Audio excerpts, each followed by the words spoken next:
పితా పుత్ర పవిత్ర ఆత్మనామమున ఆమెన్.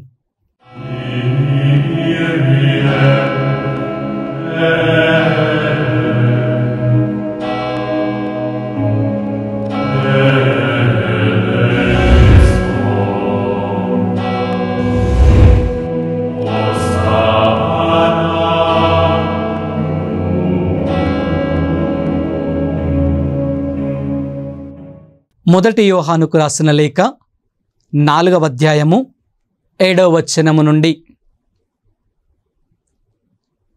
ప్రియ బిడ్డలారా, ప్రేమ దేవుని నుండి పుట్టినది కనుక మనము పరస్పరము ప్రేమింతుము.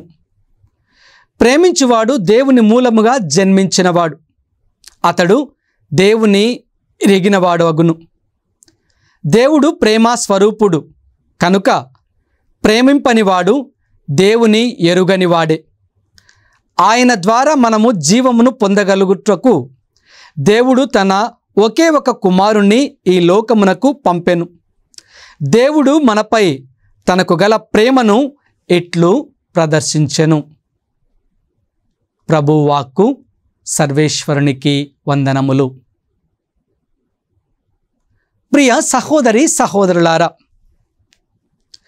ఈనాటి మాటలను ధ్యానించినట్లయితే దేవుడు ప్రేమ స్వరూపి అని మనము విని ఉన్నాం.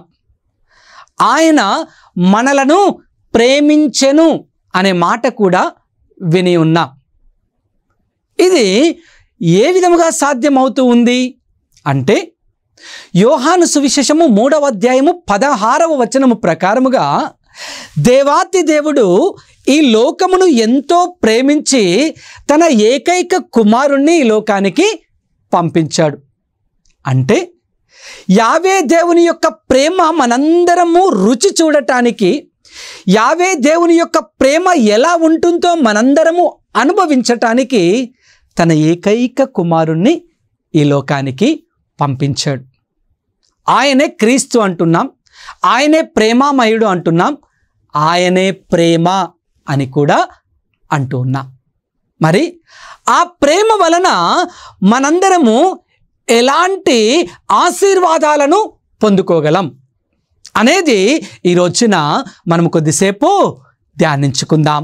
ప్రియ బిడ్డలారా, ఫిలిప్పీలకు రాసిన లేఖ 2వ అధ్యాయము 6వ వచనాన్ని మనం చూసినట్లయితే కనుక, దేవాతి దేవుని యొక్క సన్నిధిలో ఉన్నటువంటి కుమారుడు ఏ రోజున కూడా నేను భాగ్యవంతుడను అని చెప్పుకొని వ్రేలాడలేదు. ఆయన భాగ్యవంతుడైనప్పటికీ కూడా దేవాతి దేవుని యొక్క మాటను విధేయించి మానవ రూపాన్ని దాల్చి, పాప రూపాన్ని దాల్చి మనందరినీ కూడా పాపము నుండి విడుదల చేయటానికి తనను తాను రిక్తుని చేసుకొని పేదవాడిగా ఈ లోకానికి వచ్చాడు. అందుకే ప్రతి మానవుడు కూడా ఆ ప్రేమామయుని దగ్గర మోకాలు వంచి నమస్కరించాలి అని ఫిలిప్పీలకు రాసిన లేఖ 2వ అధ్యాయం 6వ వచనం నుండి తెలియపరుస్తుంది. ఆయన భాగ్యవంతుడైనప్పటికీ ఆ భాగ్యములో, ఆ గొప్పతనంలో ఉండి వ్రేలాడలేదు. ఆయన ఏం చేశాడంట? తండ్రి దేవుడికి విధేయించాడు. ఆయనకు విధేయించి పశువుల పాకలో జన్మించాడు. అంటే ఒక నిరుపేదవానిగా, ఒక ఇల్లు కూడా లేనటువంటి మరి మానవుడిగా ఈ లోకానికి వచ్చాడు. ఎంత పేదవాడైనప్పటికీ కూడా, కటిక పేదవాడైనప్పటికీ కూడా ఒక బిడ్డకు జన్మనివ్వాలంటే తల్లి ఒక హాస్పిటల్ను, ఒక సత్రమును, ఒక ఇంటిను, కనీసం ఒక గదినైనా ఏర్పాటు చేసుకుంటూ ఉంటారు. కానీ అలాంటి భాగ్యము కూడా ఆ భాగ్యవంతుడికి లేదు. అదే ఫిలిప్పీలకు రాసిన లేఖలో మనం వింటూ ఉంటాం. ఆయన భాగ్యవంతుడైనప్పటికీ తనను తాను రిక్తుని చేసుకొని, అనగా తనను తాను పూర్తిగా తగ్గించుకొని, ఎక్కడైతే పశువులు వాసం చేస్తూ ఉన్నాయో ఆ పశువుల పాకలో ఆయన జన్మించాడు. దేవుని ప్రియ బిడ్డలారా, ఎందుకో తెలుసా? నిన్ను భాగ్యవంతుని చేయటానికి, నిన్ను భాగ్యవంతురాలిగా చేయటానికి ఆయన ఏం చేశాడు? కటిక పేదవాడిగా జన్మించాడు. Praise the Lord. Hallelujah, hallelujah. అందుకే మనందరము భాగ్యవంతులం కావటానికి, మనందరము గొప్పవారిగా ఉండటానికి, మనందరము తల ఎత్తుకొని తిరిగే బిడ్డలుగా ఉండటానికి ఆయన ఏం చేశాడు? కటిక పేదవాడిగా తండ్రి దేవుడికి విధేయించి జన్మించాడు. జన్మించటమే కాకుండా ఆ జన్మలో జీవించాడు. అంటే ఆ ప్రేమలో ఆయన ఎదుగుతూ వచ్చాడు. పేదవాడైనప్పటికీ ప్రేమలో ఆయన ఎలాంటి వాడంట? గొప్పవాడు. ఆ ప్రేమను పంచుతూ ఈ లోకంలో ఆయన ఏం చేశాడు? ముందుకు వెళుతూ వచ్చాడు. ప్రియ స్నేహితులారా, అందుకే 2వ కొరింథీయులకు రాసిన లేఖ 8వ అధ్యాయము 9వ వచనం సెలవిస్తూ ఉంది, ఆయన భాగ్యవంతుడైనప్పటికీ కటిక పేదరికములో ఆయన జన్మించాడు అని పౌలు గారు తెలియపరుస్తున్నారు. కొరింథీ సంఘము ఉన్నతమైన సంఘం, చాలా గొప్పవారు, చాలా తెలివివంతులు. మరి వీరందరిని కూడా ప్రభువులోనికి తీసుకొని రావటానికి పౌలు గారు ఒక నిర్ణయం తీసుకొని మాట్లాడుతున్నటువంటి మాటలు. ఆయన గొప్పవాడు, మీకు తెలుసా? ఆయన గొప్పవాడు అయినప్పటికీ ఏం చేశాడంట? మనందరికీ ఆయన ప్రేమను పంచటానికి, ఆయన గొప్పతనాన్ని అందించటానికి పేదవాడిగా జన్మించాడు. ఓ కొరింథీ సంఘమా, నీ గొప్పతనం ఆయన క్రింద ఏ పాటిది? ఈ రోజున నీ యొక్క ఆస్తిని, నీ పాస్తిని చూసి విర్రవీగిపోతున్నావేమో కొరింథీ సంఘమా. నీకంటే గొప్పవాడు అయినా కానీ తనను తాను తగ్గించుకున్నాడు అంటూ పౌలు గారు కొరింథీ సంఘానికి 2వ లేఖలో ఈ మాటలను రాస్తూ ఈ రోజున మనందరికీ కూడా తెలియపరుస్తూ ఉన్నాడు. నీవు ఆస్తిలో, అంతస్తులో గొప్పవాడివి కావచ్చు, హోదాలో గొప్పవాడివి కావచ్చు, ఉన్నతనంలో గొప్పవాడివి, గొప్పతనము కావచ్చు. అయినప్పటికీ ఆ గొప్పతనము క్రీస్తు దగ్గర చాలా చిన్నది అని నేర్పిస్తూ ఉన్నాడు. ఆధ్యాత్మికంగా మనం ఎదగాలి, ఆధ్యాత్మికంగా గొప్ప వాళ్ళము కావాలి. ఆ ఆధ్యాత్మికంగా గొప్పతనంలోనికి రావటానికి క్రీస్తు మానవుడిగా, పేదవాడిగా, కటిక పేదరికములో పశువుల పాకలో జన్మించి నిన్ను భాగ్యవంతుని చేశాడు అని ఈ రోజున మర్చిపోవద్దు. ఈ రోజున మనందరము ఆ గొప్ప ప్రేమమయుని మర్చిపోతూ ఉన్నాం. మనకున్నటువంటి స్థితిగతులను బట్టి, మనకున్నటువంటి భోగ విలాసాలను బట్టి మనము ఆ ప్రేమమయుని మర్చిపోతూ ఉన్నాం. ఆస్తి ఉంటేనే మనకంతా ఉంటుంది అనుకుంటూ ఉన్నాం. అంతస్తు ఉంటూనే మనకు ఎవరితో పని లేదు, సంబంధం లేదు అనుకుంటూ ఉన్నాం. కానీ ఈ ఆస్తి, ఈ అంతస్తు, ఈ గౌరవం, ఈ ప్రతిష్ట కేవలం 60, 70, 80 సంవత్సరాలు మాత్రమే ఉంటాయి అనే సత్యాన్ని మర్చిపోతూ ఉన్నాం. శాశ్వతమైనటువంటి ఆస్తి ఏమిటో తెలుసా? దేవుని ప్రేమ. ఆయన ప్రేమను మనము అంటిపెట్టుకొని ఉన్నప్పుడు మిగిలిన ఈ లోక సుఖభోగాలన్నీ కూడా దేవుడే అందిస్తాడు. దేవుణ్ణి మర్చిపోయి సామాన్యమైనటువంటి జీవితాన్ని మనం ఎప్పుడైతే జీవిస్తూ ఉంటామో అప్పుడు మనము ఆ ఉన్నతమైన, ఆ ఆధ్యాత్మికమైనటువంటి జీవితంలోనికి ప్రవేశించలేం అనేది ఆయన తెలియపరుస్తున్నాడు. ఆయన భాగ్యవంతుడై కూడా ఏం చేశాడంట? పేదరికంలో పుట్టాడు. ఎందుకో తెలుసా? నిన్ను నన్ను ధనవంతులను చేయటానికి. ఎందులో ధనవంతులను? ఆధ్యాత్మిక జీవితంలో ధనవంతులను చేయటానికి. మొట్టమొదటి ఆయన ప్రేమ అంత గొప్పది. రెండవదిగా మనం చూసినట్లయితే గలతీయులకు రాసిన లేఖ 3వ అధ్యాయము 13వ వచనం మనం చదువుకున్నట్లయితే కనుక ఇక్కడ యేసు ప్రభు మనలందరినీ కూడా దీవించటానికి లేదా ఆశీర్వదించటానికి ఆయన శాపగ్రస్తుడయ్యాడు. రెండవది చూడండి, ఆయన ప్రేమ ఎక్కడి వరకు మనల్ని తీసుకొని పోతుందంటే ఆయన ఆశీర్వాదం మనం పొందుకోవటానికి ఆయన ఎలా మారిపోయాడంట? శాపగ్రస్తుడిగా మారిపోయాడు. ఏం శాపమో తెలుసా? శిలువలో మరణించే వారందరూ శాపగ్రస్తులు. ఆనాటి ఇజ్రాయెల్ కాలంలోని ఆచార ప్రకారం శిలువ మీద ఎవరైతే కొట్లబడుతున్నారో, చంపబడుతున్నారో వారందరూ కూడా శాపగ్రస్తులు. అలాంటి శాపానికి గురైనటువంటి వారినే ఏం చేస్తారు? శిలువకు అంటగొడతారు, అమ్రానుకి అంటగొడతారు. అందుకే మనం ఒకసారి ఋగ్వేదాన్ని మనము ధ్యానించినట్లయితే, పరిశీలన చేసినట్లయితే ఋగ్వేదంలో 90వ పర్వంలో ఒక చక్కటి మాట రాయబడి ఉంటుంది. ఏమనంటే ఈ లోకానికి ఒక సత్పురుషుడు రావాలి, ఆ సత్పురుషుడు ఒక మ్రాను మీద కొట్టబడాలి, ఆ మ్రాను నుండి కారుతున్నటువంటి రక్తము, ఆ పరిశుద్ధ రక్తము, ఆ సత్పురుషుని రక్తము నేలను తాకాలి. అప్పుడే నేల ఏమవుతుందంట, విడుదల పొందుతూ ఉంది. ఎందులో నుంచి విడుదల పొందుతుంది? శాపములో నుంచి విడుదల పొందుతూ ఉంటుంది. ఆ విడుదల పొంది ఆశీర్వాదకరంగా మారుతూ ఉంది అని ఋగ్వేదము 90వ పర్వము తెలియపరుస్తుంది. దేవుని ప్రియ బిడ్డలారా, మరి ఆ సత్పురుషుడు ఎవరు? యేసు ప్రభువు. ఆ సత్పురుషుడు ఎక్కడ కొట్టబడ్డాడు? మ్రాను మీద కొట్టబడ్డాడు. ఆయన సిలువలో కొట్టబడ్డాడు. ఆ సత్పురుషుడి యొక్క పరిశుద్ధ రక్తం ఆ మ్రాను నుండి, ఆ సిలువ నుండి కారుతూ దేన్ని తాకుతూ ఉందంటే నేలను తాకుతూ ఉంది. నేల శాపము నుండి విడుదల పొందుతూ ఉంది. Praise the Lord. Hallelujah, hallelujah. అందుకే దేవుని ప్రియ బిడ్డలారా, మనలందరినీ ఆయన ఆశీర్వదించటానికి, మనలందరినీ ఆయన దీవించటానికి, మనందరము దీవించబడటానికి ఆయన శాపగ్రస్తుడయ్యాడు. ఎంత ప్రేమ మన పట్ల ఉంటే ఆయన ఆ యొక్క సిలువను ఎక్కుతూ ఉన్నాడు. ఆలోచన చేద్దాం.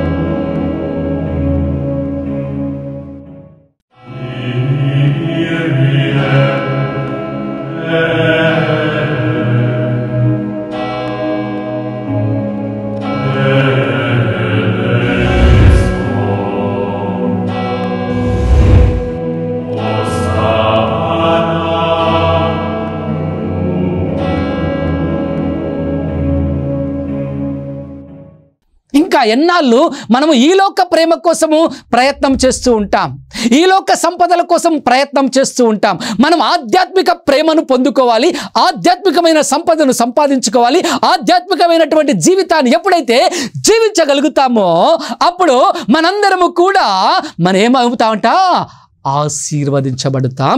క్రీస్తు రాజ్యంలో ఒక స్థానాన్ని అంటూ స్థిరపరుచుకుంటాం.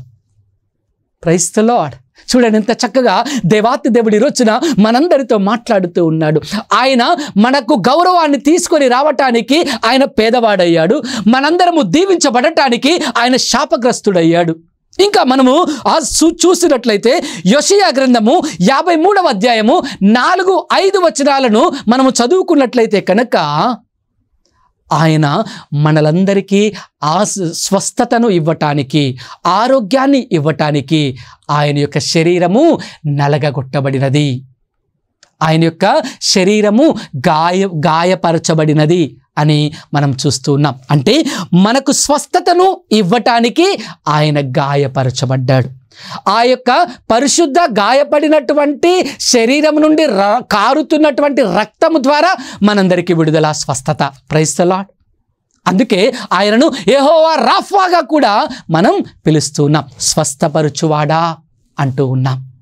మరి ఆయన గాయాలు ఎంత మా ఘోరముగా మనందరి కోసము ఆయన గాయపరచబడ్డాడో మనందరికీ తెలిసినదే. కల్వరికి ఎక్కే ముందుగా ఆయన 39 కొరడా దెబ్బలు విధించబడ్డాడు. ముండ్లల్లో 51 ముండ్లను ఆయన తన శిరస్సు చుట్టూ ఉంచుకున్నాడు.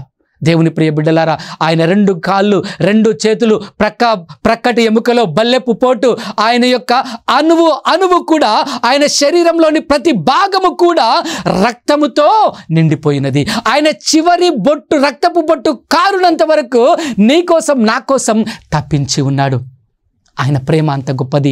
అందుకే ఆయన ప్రేమ ఎంత గొప్పది అంటే ఎలా చూపించగలమంటే 2 చేతులను పైకి చాచి, విలువ కట్టలేనంతటువంటి ప్రేమ నా యేసయ్య ప్రేమ. ఆ ప్రేమ నుండి కారుతున్న ప్రతి రక్తపు బొట్టు నన్ను శుద్ధి చేస్తూ ఉంటూ ఉంది. అందుకే యెహోవా రాఫాగా ఆయన స్వస్థపరుచువాడిగా ఉన్నాడు. ప్రియా దేవుని బిడ్డలారా, ఈ రోజున ఎలాంటి అనారోగ్యంతో బాధపడుతూ ఉన్నా, ఎలాంటి రోగముతో నీవు ఇబ్బందులు పడుతూ ఉన్నావు, అది చిన్నదా పెద్దదా ఎలాంటి జబ్బైనప్పటికీ ఆ పరిశుద్ధుని యొక్క రక్తము సన్నిధిలో నువ్వు ఉన్నట్లయితే, ఆ పరిశుద్ధుని యొక్క సిలువ క్రింద నీవు ఉన్నట్లయితే, ఆ పరిశుద్ధుని యొక్క రక్తమును నీవు ప్రోక్షించబడినప్పుడు ఏమవుతావంట? స్వస్థుడవు, స్వస్థురాలవు కాగలుగుతావు. Praise the lord. అందుకే నేను ఎలా మారాలి అంట? ఆయన యొక్క సిలువ క్రింద ఉండి ఆయన యొక్క రక్తాన్ని మనము పొందుకొని ఆ రక్తం ద్వారా మన ఈ శరీరంలోని అణువును శుభ్రపరుచుకొని ఆరోగ్యవంతులుగా ఉండాలి. అందుకోసమే ఆయన శాపగ్రస్తుడయ్యాడు, అందుకోసమే ఆయన పేదవాడయ్యాడు, అందుకోసమే ఆయన గాయపరచబడ్డాడు అని పరిశుద్ధ గ్రంథం మనకు నేర్పిస్తుంది. ఈ రోజున నీవు ఆయన కోసం ఏం చేస్తూ ఉన్నావు, ఎలా జీవించాలని ఆలోచన చేస్తూ ఉన్నావు, ఆత్మ పరిశీలన చేసుకుందాం. రోజులు గడిచిపోతూ ఉన్నాయి, కానీ మనలో పరివర్తన రాకపోయినట్లయితే కనుక ఎలాంటి క్రైస్తవ జీవితం నేను జీవిస్తూ ఉన్నాం? ఆలోచన చేద్దాం దేవుని ప్రియ బిడ్డలారా. అందుకే నేను ఎప్పుడు మాట్లాడుతూ ఉంటాను, క్రీస్తు ప్రభువుకి కావలసినది సాధారణమైనటువంటి క్రీస్తు బిడ్డలు కాదు, సాక్ష్యం కోసము ధైర్యంగా నిలబడు క్రీస్తు బిడ్డలు క్రీస్తుకి కావాలి. ఆయన మన కోసము రక్తం చిందించాడు, మనము కూడా ఆయన కోసము రక్తము చిందించే బిడ్డలముగా మారాలి. ఒక స్టీఫెన్ ఏ విధంగానైతే క్రీస్తు కోసము రాళ్లతో కొట్టబడి, ఇదిగో క్రీస్తు కోసము నా సర్వస్వాన్ని సమర్పిస్తున్నాను అని అపోస్తల కార్యం 7వ అధ్యాయంలో స్టీఫెన్ మాట్లాడి ఉన్నాడు. అలాంటి స్టీఫెన్ యొక్క జీవితంలో నీ జీవితం, నా జీవితం మారాలి. ఆయన ఏ విధంగా క్రీస్తు యొక్క ప్రేమను కనుగొన్నాడో నేను కూడా ఆ క్రీస్తు ప్రేమను కనుగొనాలి. క్రీస్తు కోసం సాక్ష్యంగా, ఆయుధముగా మారాలి అని దేవాతి దేవుడు మనలను ఆహ్వానిస్తున్నాడు. దేవుని ప్రియ స్నేహితులారా, కాకపోతే తర్వాత చూసినట్లయితే మనం చదువుతున్నాం 2వ కొరింథీయులకు రాసిన లేఖ 5వ అధ్యాయం 21వ వచనంలో మనం చూసినట్లయితే కనుక మన పాపములన్నిటినీ క్షమించటానికి ఆయన పాపిగా మారాడు. మన పాపములన్నిటినీ క్షమించటానికి, మనకు పశ్చాత్తాపమైనటువంటి జీవితాన్ని ప్రసాదించటానికి ఆయన ఒక పాపిగా మారిపోయాడు. మన పాపములన్నిటినీ కూడా ఆయన మోస్తూ, ఆ సిలువ మీద మోస్తూ మనలందరినీ కూడా పాప విమోచకులముగా చేస్తూ ఉన్నాడు. ప్రియ స్నేహితులారా, ఎంత గొప్ప కరుణామయుడు, ఎంత గొప్ప ప్రేమామయుడు నీ యేసు, నా యేసు. ఆలోచన చేయి. నేను ఎప్పుడు శుద్ధులుగా ఉండటానికి ప్రయత్నం చేయాలి. నేను ఎప్పుడు శుద్ధులుగా ఉండటానికి ప్రయత్నం చేయాలి. ఈ ప్రయత్నంలో మనము పడిపోయినప్పుడు పట్టి లేపటానికి క్రీస్తు ప్రభు వెన్నంటి ఉంటాడు. ప్రియ స్నేహితులారా, కాబట్టి ఈ రోజున మనందరం కూడా ఒక ఆలోచన చేద్దాం. నేను ఎలాంటి పాపిని? ఈ పాపి కోసము ఎవరు వచ్చి ఉన్నారు ఈ లోకానికి అంటే యేసు ప్రభు వారు వచ్చి ఉన్నారు. ఈ పాపమునంతటిని తొలగించటానికి యేసు ప్రభు వారు ఏం చేస్తున్నారంట? మన పాపమును ఆయన భుజాల మీద వేసుకుంటూ ఉన్నాడు, ఆయన సిలువ మీద వేసుకుంటూ ఉన్నాడు. ఆ సిలువ నుండి మనలందరికీ కూడా ఆయన పరిశుద్ధ రక్తము ద్వారా పాప విమోచనను ప్రసాదిస్తున్నాడు, పరిశుద్ధులుగా మనల్ని చేస్తూ ఉన్నాడు. ఎందుకు అంటే ఎల్లప్పుడూ నేను ఆయనను స్తుతించి మహిమపరచుటకు, ఆయనను ఆరాధించుటకు, ఆయనను గణపరచుటకు, ఆయనకు సాక్షులుగా మారటానికి ఆయన అంతటి త్యాగం చేశాడు అని గుర్తెరగాలి. ప్రియ స్నేహితులారా, చివరిగా మనం గమనించినట్లయితే సిలువ మరణం మనలందరికీ కూడా నిత్య జీవం ప్రసాదించటానికి ఆయన, ఆ కరుణామయుడు సిలువకు అంటగొట్టబడ్డాడు. 4 సువిశేషాల్లోని చివరి అధ్యాయాలు చూసినట్లయితే ఆ కరుణామయుడు 3 గంటల సేపు ఆ సిలువ యొక్క మరణాన్ని పొందుకున్నాడు, ఆ యాతనను భరించాడు. ఎందుకంటే నీకు నాకు నిత్య జీవాన్ని ప్రసాదించడానికి మాత్రమే. దేవుని ప్రియ బిడ్డలారా, నీకు నాకు ఆయన ప్రేమను పరిపూర్ణముగా అందించటానికే ఆయన సిలువను హత్తుకున్నాడు, సిలువను ముద్దు చేసుకున్నాడు. ప్రియ బిడ్డలారా, ఆ నిత్య జీవంలోనికే మనం ప్రయాణం చేయాలి. ఆ నిత్య జీవితం కోసమే మనందరం ఈ లోకంలో ఏం చేయాలి అంట? మన జీవితాన్ని ప్రభు వైపునకు మలుచుకుంటూ ఆ నిత్య జీవం కోసము ఎదురు చూడాలి. ప్రియ స్నేహితులారా, అందుకే పౌలు గారు మాట్లాడతారు, నేను మంచి పోరాటమును పోరాడి తిని నా యొక్క పందెపు బహుమానం కోసము ఎదురు చూస్తూ ఉన్నాను అంటూ ఉన్నాడు.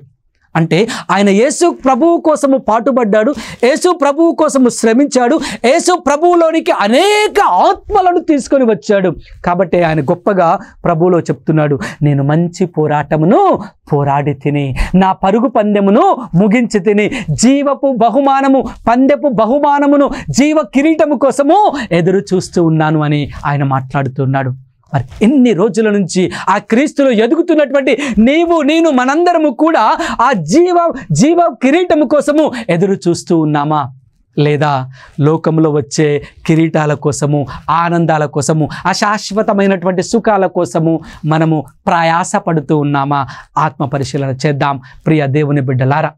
మరి నీవు నేను అలాంటి ఆత్మ పరిశీలన చేసుకొని, క్రీస్తు మన కోసము భాగ్యవంతుడై ఉండి కూడా పేదవాడిగా పుట్టి మనలందరినీ భాగ్యవంతులను చేయటానికి ఆయన లోకానికి వచ్చాడు.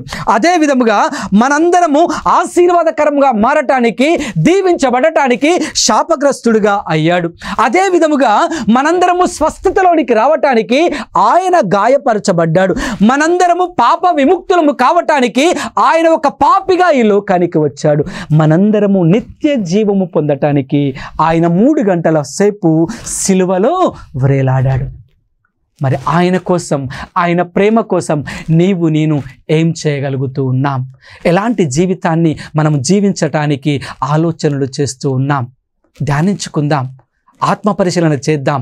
వాక్యాన్ని విన్నటువంటి మనందరము కూడా మరి ఒక్కసారి ఆ వాక్యమును లోతుగా ధ్యానించి ఒక గొప్ప నిర్ణయాన్ని, ఒక మంచి నిర్ణయాన్ని తీసుకొని ఆ నిత్య జీవం వైపునకు ప్రయాణం చేయటానికి ప్రయత్నం చేద్దాం. అందరం ఒక నిమిషం కళ్ళు మూసుకొని ప్రార్థన చేద్దామా? ప్రేమాస్వరూపుడవైన దేవా, ఇప్పటి వరకు మాతో మాట్లాడి ఉన్నావు, నీకు స్తోత్రం. ప్రభువా, నీవు భాగ్యవంతుడవైనప్పటికీ పేదరికాన్ని దాల్చి మమ్మలను భాగ్యవంతులను చేశావు, నీకు స్తోత్రం. ప్రభువా, మేము పాప విముక్తులము కావటానికి నీవు పాపాత్ముడిగా పిలువబడ్డా, శాపము నుండి మమ్మలను విడిపించటానికి శాపగ్రస్తుడవు అయ్యా, నిత్య జీవంలో మేమందరము పాలు పంచుకోవటానికి సిలువను ఎక్కావు, మేమందరము ఆయుర ఆరోగ్యాలతో శాంతి సమాధానాలతో జీవించటానికి నీవు గాయపరచబడ్డావు. వీటన్నిటినీ మీ జ్ఞాపకం పరుచుకొని మేమందరము కూడా ఆ నిత్య జీవము వైపు, నీ ప్రేమ మార్గము వైపు నడిచే కృపను మాకు దయచేయండి. స్వచ్ఛమైన ప్రేమను మేము ఆస్వాదిస్తూ అదే స్వచ్ఛమైన ప్రేమను ఇతరులకు పంచే కృపను మా అందరికీ దయచేయండి. మేమెల్లప్పుడూ నీ ప్రేమలో, నీ కృపలో, నీ సమాధానంలో, నీ ఆరోగ్యములో మేమందరము జీవించు భాగ్యమును మా అందరికీ ప్రసాదించమని మా నాథుడును మీ కుమారుడునైన యేసు పరిశుద్ధ నామములో అడిగి వేడుకొనిచున్నాము. ఆమెన్. ప్రభువు మీతో ఉందురుగాక, మీ ఆత్మతో ఉందురుగాక. సర్వశక్తిగల సర్వేశ్వరుడు పిత, పుత్ర, పవిత్ర ఆత్మ మిమ్మల్ందరినీ సమాధానముతో దీవించుదురుగాక. ఆమెన్.